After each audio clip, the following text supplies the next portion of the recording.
We looked at a couple sequences here. And we said this first sequence, the sequence had a limit of 3, meaning way out in the sequence, after we listed lots and lots of numbers, we'd essentially just have numbers so close to 3 that we just kind of call it 3. Technically not 3, but so close to 3 and even getting closer all the time. So this sequence, in the end, was just ended up being like a list of 3s. And so we said that if we were to graph the sequence of partial sums, then what happens? With each new partial sum, we're just 3 greater than we were before, or about 3, but getting closer and closer to 3, the amount that we're adding on. So here's the sequence of partial sums for a sequence whose limit is 3, right? Those partial sums will just keep increasing and then eventually keep increasing by essentially 3. Will the series converge then?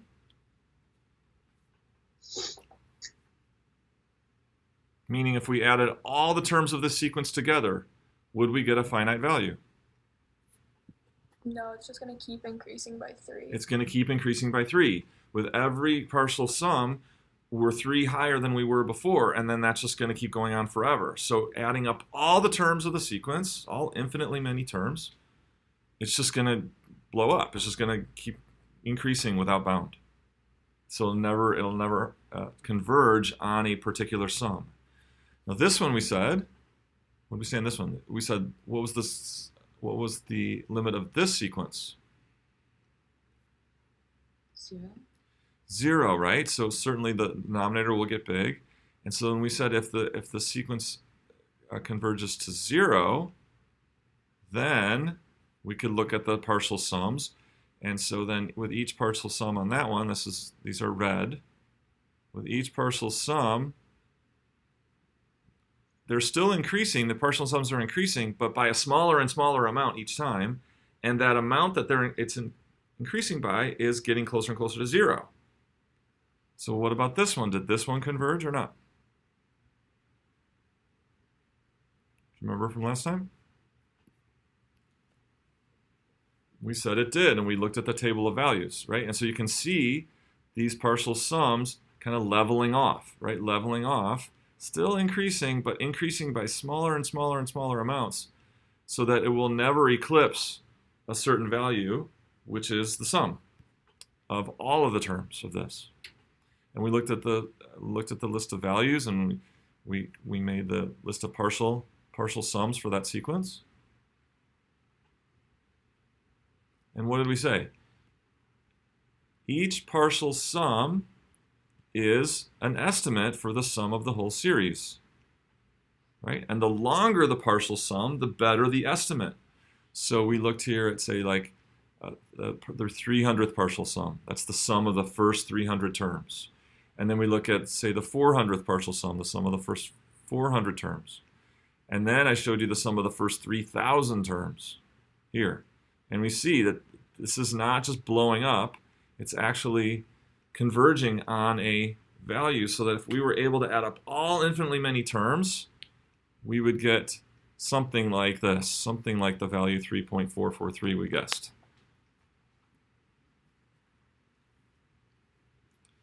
Remember that. So then we said, so what did we say? So if a sequence doesn't go to 0, what can we say about the series? If the sequence does not, like this one, does not converge to 0, meaning it converges to something else, or it doesn't converge at all, what could we say about the infinite series?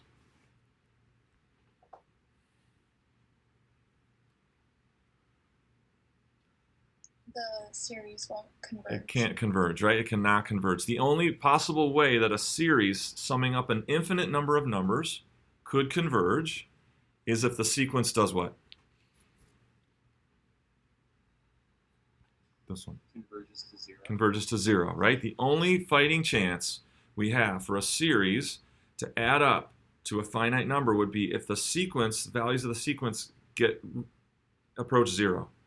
The sequence has to have a limit of 0. Anything else that the sequence does, and the series will blow up or just bounce around and never converge on something.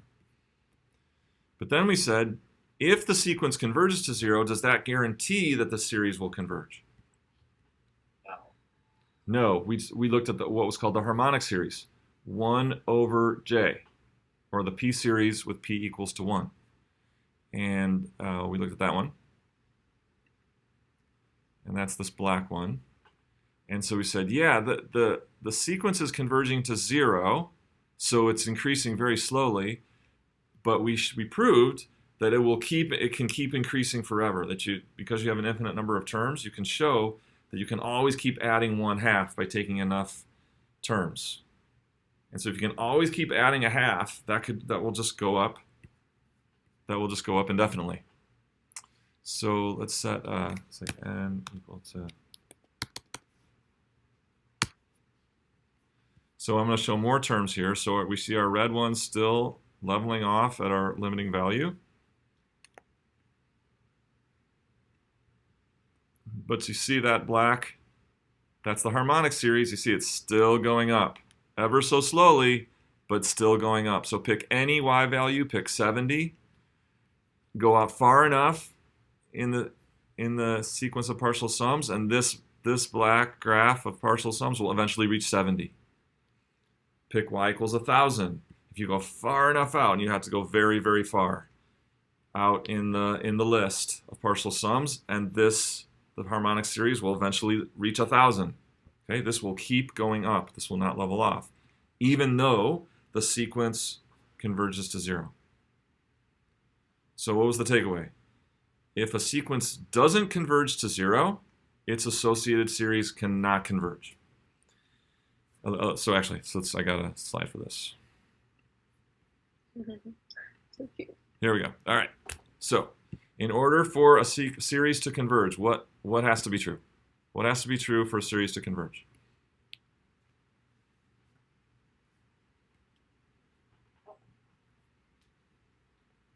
The sequence must converge to 0. The sequence must converge to 0. Its sequence must converge to 0. This is the only way. Anything else, and the series diverges. If a sequence does anything else besides converge to 0, trying to add those together will never give you a finite sum. That series will diverge. Okay, that's the divergence theorem.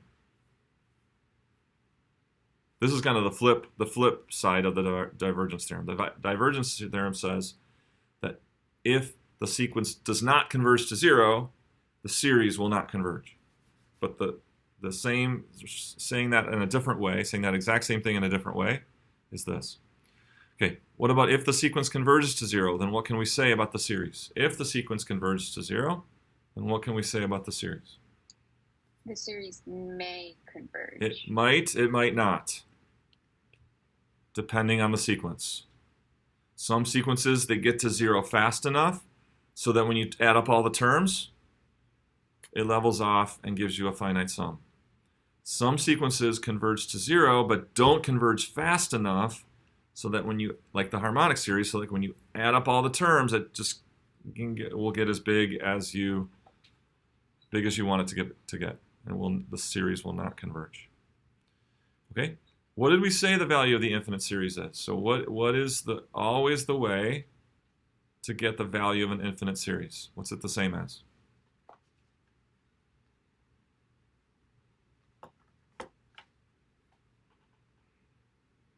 The limit of sequence of partial sums. Right. So if you look at the partial sums and you keep taking longer and longer and longer partial sums, well, that's like doing the series one term at a time, right?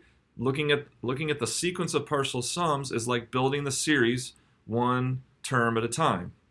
So if you look at the limit of that sequence of partial sums, you're essentially looking at the sum of all the terms, right? Because you keep adding one on, and you keep going to the next one, the next one, the next one, the next one.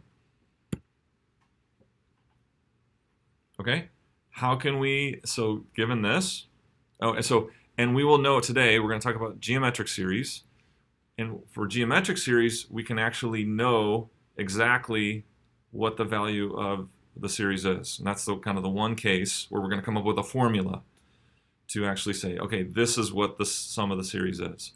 But any other series that's not geometric, the best we have is to know what the series equals is. We say it's equal to the value of, it's equal to the limit of the sequence of partial sums. Okay, and then finally, how can we approximate a value of an infinite series? What will always be an approximation for the value of an infinite series? Super important. So I don't have a formula to get the sum of the whole series, but I want to get something close. How can I get something close?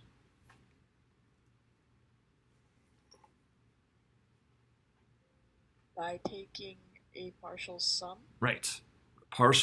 An individual partial sum will be an approximate. All right. And how do I get a better approximate? What are the best approximates of the infinite series? Taking a larger partial sum. A longer one, right? So the farther you go out in the sequence of partial sums, the better your approximations get. Right? So with every partial sum that you have for a series, for a sequence, the longer and longer you make the partial sum, the better, the closer and closer and closer it's getting to the value of the infinite series. So we can always approximate the value of an infinite series by a partial sum. And the more terms we have in the sum, the better the approximation. So as we get into talking about different kinds of series and doing all these convergence tests, these facts are imperative, right? So it would, just like I said earlier, identifying the symbols, that's kind of, identifying the expressions, knowing what they mean, that would be like baseline. Then the next layer on the foundation would be this. We don't want to go any further unless we're really confident on these 4 points about infinite series. Okay, so let's talk about geometric series. Geometric series. So let's review. So a geometric series is of the form of this. So A is some constant times r to the j minus 1, where j starts at 1 and goes to infinity. So remember, this is what we said about a geometric sequence. The index is the exponent, and the base is the constant, right? So you see this, think what? Everybody write it down. See this expression right here? Think what? What does this expression mean? Everybody should be able to write down exactly what this expression means. What's the meaning of this expression?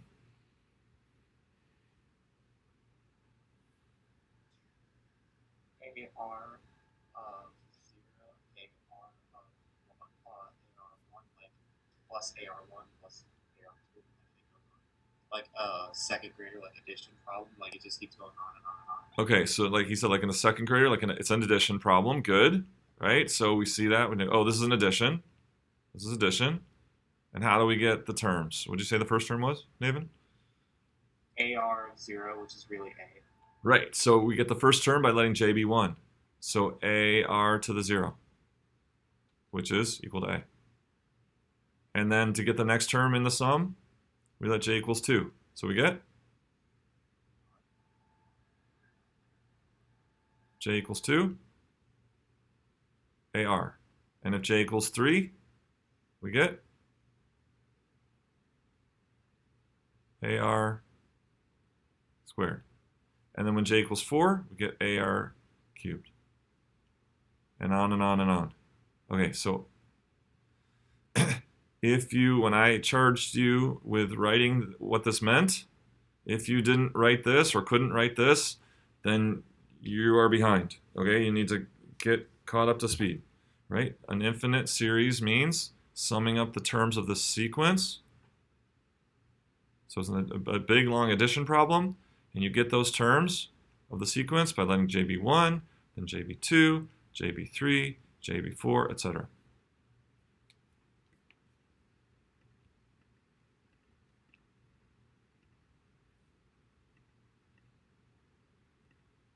Okay, now remember, for what values of r did a geometric series converge?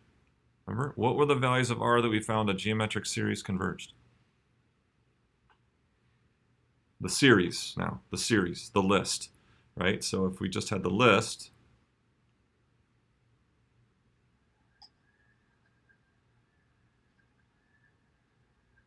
when does that converge? When r was what? Didn't we say when r is between -1 and 1? Right, when r is between -1 and 1. So remember, how do we always get the next term of a geometric sequence?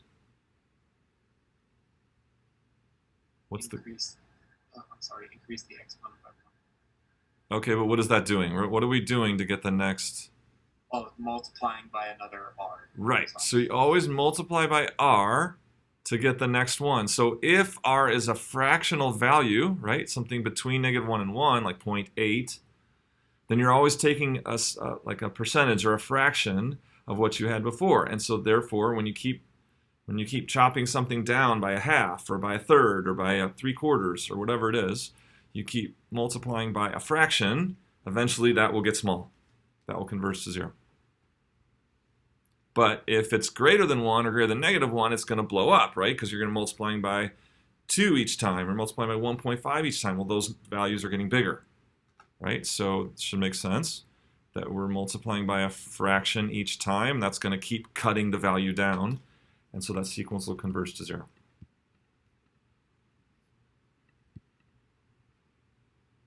All right, so this was it. If we know that the sequence goes to 0 as I goes to infinity if r is between -1 and 1. So now we're going to look at, so now we want to know, when does a geometric series converge? Okay, so the sequence converges as long as r is between -1 and 1. But what about the series? When will this add up to a finite value? Right, that's a different question. So here's a little proof of that. Don't try to copy this down as I do it because I want to get through it kind of fast. Go back to the video and pause it and write this out, but just kind of listen. So I'm going to take the kth partial sum here.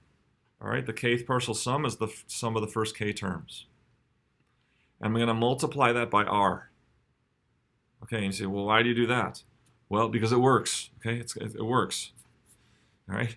So I'm going to take the kth partial sum and multiply it by r, and then I'm going to line up the like terms here. That means I'm going to have a in the first one that I didn't have down here, and I'm going to have ar to the k in the second one that I don't have here. And then I'm going to subtract. And so the kth partial sum minus r times the kth partial sum gives me a minus ark, because all these terms go away, right? All these terms subtract away. And I'm left with the first term of the first sum minus the last term of the second sum. I'm going to factor out the kth partial sum. Factor it out, and I'm left with 1 minus r, and then I'm going to divide by that. So here's a formula for the kth partial sum of the geometric series. A minus ar to the k over 1 minus r. So rather than add up the first k terms, you could use this formula, whatever the value of a is and whatever the value of r is, and get the value of the kth partial sum. And then I'm going to pull that apart using the common denominator 1 minus r. So we saw this a couple of weeks ago, that you could split a fraction apart over its common denominator. And what do we know? We know that the sum of the series is equal to the limit of the sequence of partial sums. So if I take the limit of this sequence, it will be the same as the sum of the whole series, right? That was an important takeaway from the last slide. That to get the sum of a series, it's the limit of the sequence of partial sums. So I'm going to take the limit of this as k gets large. So the series, the geometric series, equals the limit of the sequence of partial sums. And so let's take a look at this. So the limit as k goes to infinity. Well, what kind of sequence is this right here? The second one. What kind of sequence is this? R to the k. Finite. It's not finite. What The is geometric. geometric, right? R to the k is geometric sequence. When does a geometric sequence converge to 0? R is between -1 and 1. When r is between -1 and 1. So this thing is going to converge to 0 as long as r is between -1 and 1. And then this has nothing to do with k. So this is just a value that will just stay the same regardless of k. So the limit of this will go to 0, and this will just be itself, regardless of what k does. So the limit of the sequence of partial sums is a over 1 minus r. And when does that happen? When r is between -1 and 1, when this geometric series sequence here, when this geometric sequence converges to 0. So we got it. So when does a geometric series converge? It's the same requirement as the sequence converging. If the sequence converges to 0, then the series will converge. And we know what the sum is. It will converge to this value, a over 1 minus r.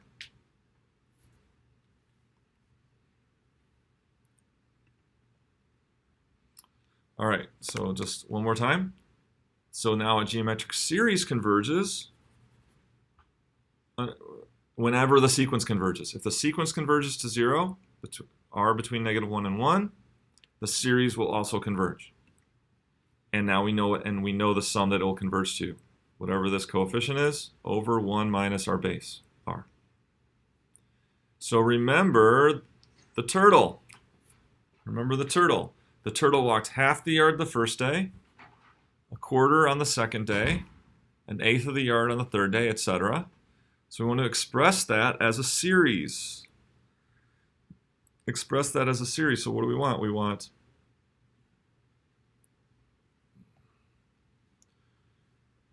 one half plus 1/4 plus 1/8.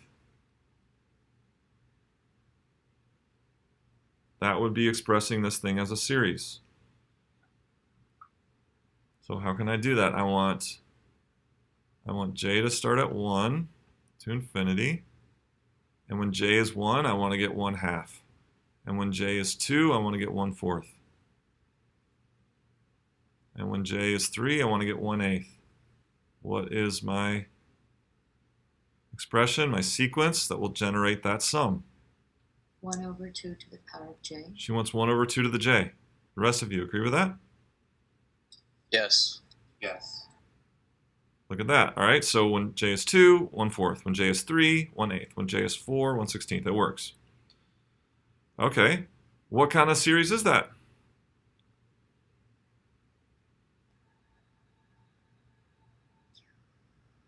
Geometric. Yeah, Right. this is also the same as what we say 1/2 to the jth power.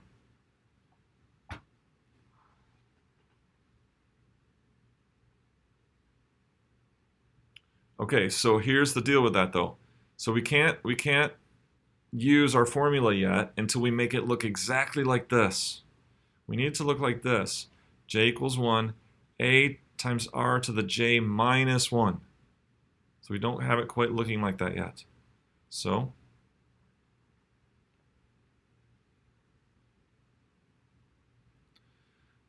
what I need is 1/2 to the j minus 1, but I want to keep it equal to this. I don't want to change the value of this. I just want to change the form. I want to change the form of this so it has 1/2 j to the j minus 1 instead of 1/2 to the j. So what do I need to do to make these still equal? I need these to be equal.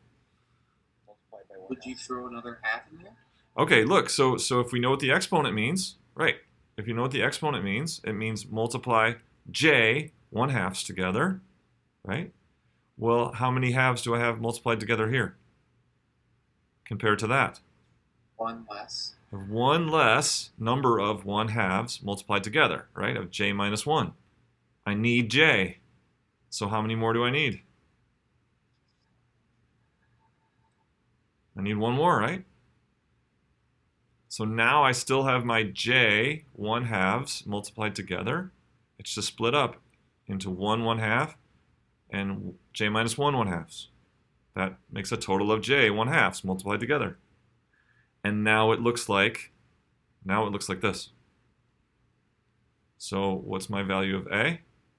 A equals 1/2. What's my value of r? Also 1/2. Okay. So does this series converge, and why? Will this series converge to a finite value? And how do you know? R is less than 1. Right. My r is between 1 and -1. That's the condition we need for this to converge, which we just showed. So this will converge, and it will converge to, so the sum equals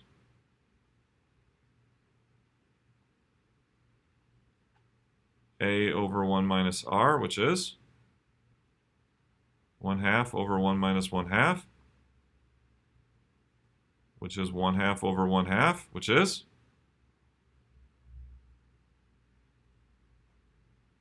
1.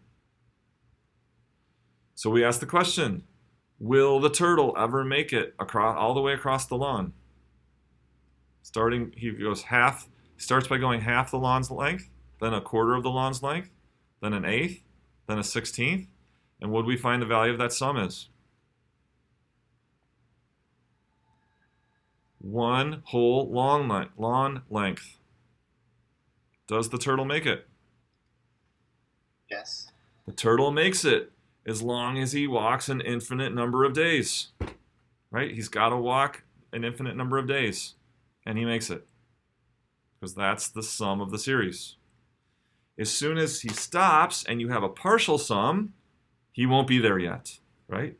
It'll be a really good approximation. Partial sums are good approximations for the sum, but it'll still be just an approximation.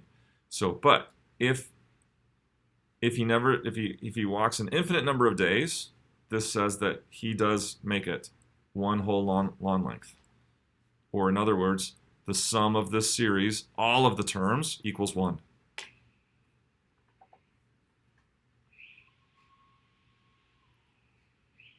Does it make sense?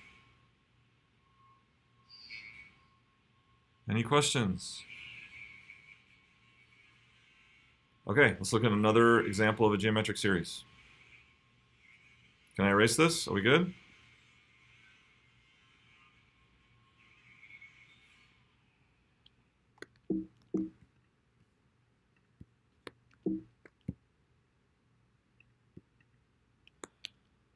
Okay, here's another example.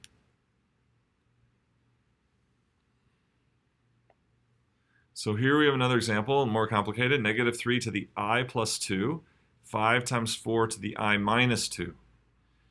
Okay, so we see, first of all, it has a fighting chance to be geometric because we have constant bases and our index is in the exponent, right? That's our geometric series, index in the exponent.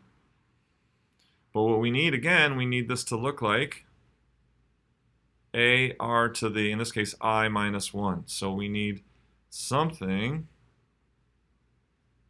to the I minus 1, and then we could have something multiplied out here in front. So let's take the numerator and the denominator separately. So I've got -3 in the numerator. So now here I have I minus 1 -3's. How many total -3's do I have multiplied together here? I plus 2. So how many more -3's do I need? 3, right? I'm going to need 3 more, right? If I have 1 more, I have I. If I have 2 more, I have I plus 1. 3 more gets me I plus 2 -3's. So I'm going to need 3 more -3's in the numerator in order to have what I started with, I plus 2 -3's. Does that make sense? You see it? Okay, and then what about 4's? So I know I got this, I need to hold on to this 5 in the denominator, but now I want I minus 1 4's. How many 4's do I have here? You're actually short one, aren't you? I have one too many. Yeah. So in the final form, I have one more. I have one more than what I need. So how do I correct for that? Multiply by 4 up top near the negative 3. Yeah, so we could put 4 on the top, or in the denominator we could multiply by 4 to the negative. 4 to the negative 1. I could divide by 4, right? So I've got one too many 4s. So if I divide by 4, or take 4 to the minus 1, then I'll have my right number of 4s, I minus 2 4s. Okay, so let me just stop right there. Did you track with me on that? I need to preserve I plus 2 negative 3s. So if I show negative 3 to I minus 1, that means I need 3 more to have my I plus 2. And then I need to preserve I minus 2 4s in the denominator. And if I have I minus 1 4s, that's one too many. So if I can divide out by 1. Okay, so then I think I got it. So does this series converge or diverge? Converges because r is greater than negative 1. Right. Negative 3/4 is between negative 1 and 1, so converges. Both the sequence and the series will converge to a finite value. And converge to what? A over 1 minus r. What's my value of a? 4 times negative 27 over 5. That's my a value.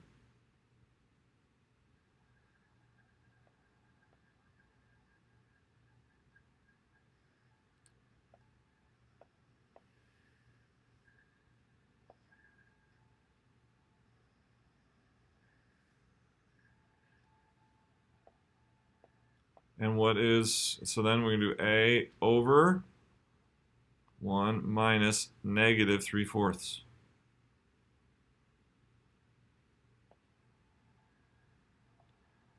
So whatever that is.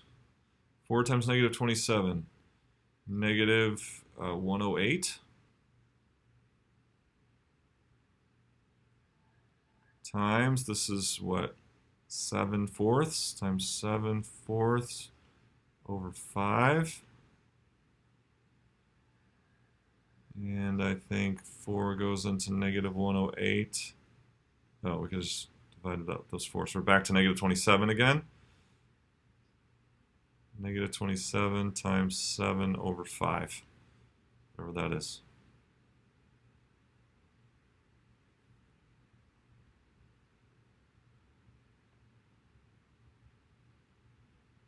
Is that negative 1? So check my math. Just doing that all in my head. Negative 189 over 5. So if you add up all infinitely many terms of this sequence, you would get negative 189 over 5, given that I haven't made a mistake here.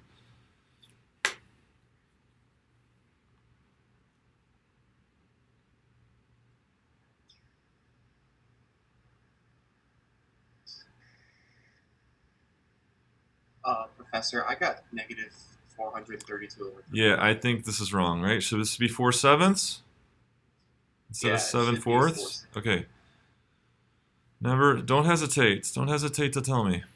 4/7. Is that better? So whatever that is. And then I got it, so that's 432, and then 75 over 35. So negative 132. Tell me again. Negative 430. Negative 432 divided by 35. Okay, thank you. All right. Any questions on these examples? Okay, so that's geometric series. So we talked about geometric sequences. Now we have geometric series, and we know geometric series is unique in that when it does converge, we actually know the exact value that the geometric series converges to. Pretty much with any other series, we have to take a partial sum to get an approximation. Okay? So let's look next at the P series. So the P series is the sum of a P sequence. So a P sequence. We already saw one P series. Which one did we see? The harmonic series? We did, yep. So, okay, so recall that the P sequence converges as long as P is greater than 0. Remember that. So now this is 1 over I to the P, or 1 over J to the P. Here your index is in the base, and your constant is in the exponent in the denominator. And we saw that the P series, with P equals 1, that sequence went to 0, but the series still diverges. The harmonic series still diverges. Okay, so we want to know for what values of the P series does the P series converge. So let's look at, so we know that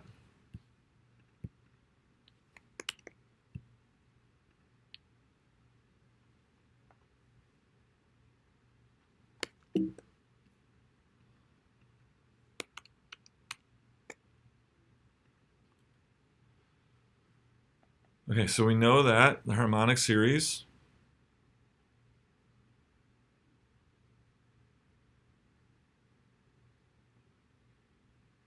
(1 over 1 plus 1 over 2 plus 1 over 3) converge or diverge?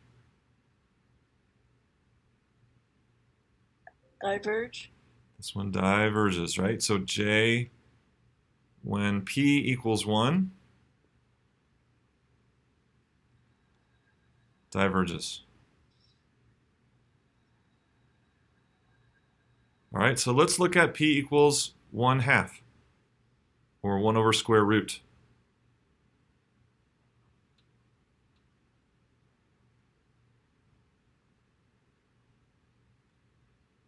That'd be 1 over square root of 1 plus 1 over square root of 2 plus 1 over square root of 3 plus 1 over square root of 4, etc. What about this one? Converge or diverge? It seems like it diverges. Seems. Diverge. Why can you conclude that it diverges? Because it would converge if the denominator would like get larger increasingly quickly, but if you add a square root, it makes it even slower. Okay, how do these terms compare? The one below is always what? Less than or greater than the one above? 1 over square root of 2. Is that less than or greater than 1/2? It's greater than? It's greater, right? You're dividing by a smaller number. So, let's see. So this is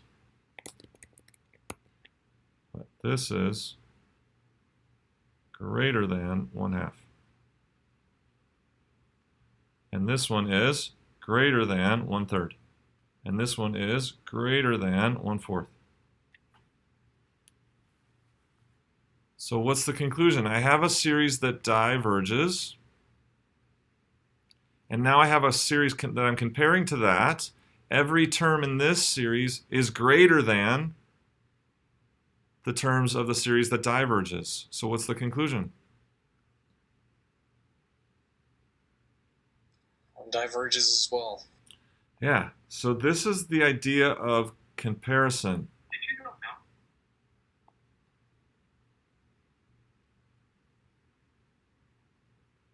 It diverges by comparison. Because I have a series that we know diverges, and now this series that we're analyzing, every term of the series that we're analyzing is greater than the terms of the series that we know diverges, that would also have to diverge. Or in other words, if we're analyzing a series, okay, yeah, that's right. Yeah, if we're analyzing a series for divergence or convergence, and there's a known series, and all of its terms are less, and it diverges, then ours has to diverge as well. So certainly, the P series, we know for sure the P series will diverge when P is less than or equal to 1. We proved it for 1, the harmonic series, and using comparison, any P that's less than 1 will have to diverge as well.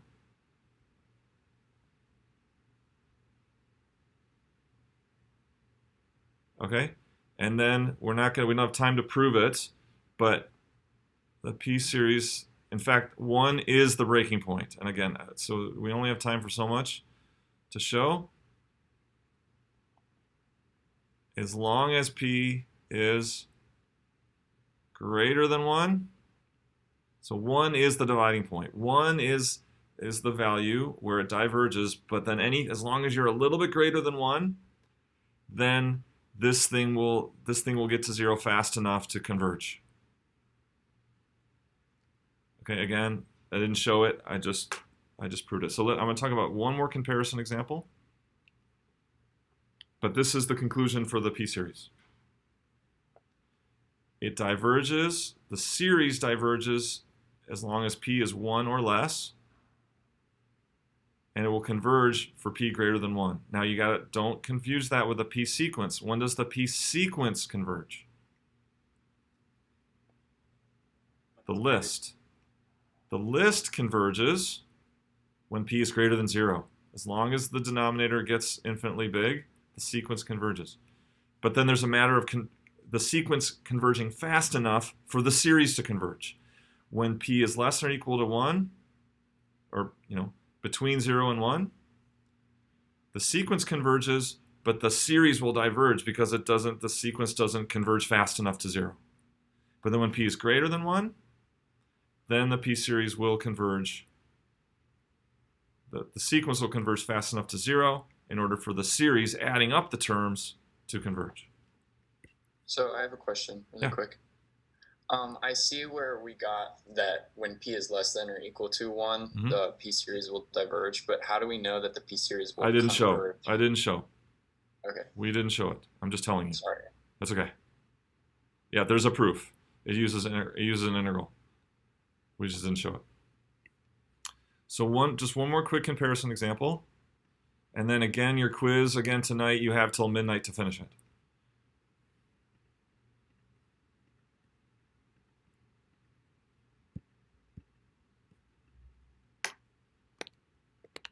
This one. 1 over I cubed plus I plus 2. What's a similar sequence whose series we know converges? 1 over I cubed. 1 over I cubed. What kind of sequence is that? 1 over I cubed? P series. That's a P series. Does this P series converge? It would, because it's great. All the denominator values would be greater than in the I cubed plus I plus 2 than the I cubed. No, I'm just talking about 1 over I cubed. How do we know that 1 over I cubed converges? Oh, then it's because the P is greater than 1, right? P is greater than 1. And so now the next thing you said. So how do all the terms of these compare? All the terms of the known one, right? All the terms of the known converging series are compared to these. Greater than? Yeah. So we have a series, all of whose terms are greater than the ones of our series, and that one converges. Therefore, ours converges. So converges by comparison to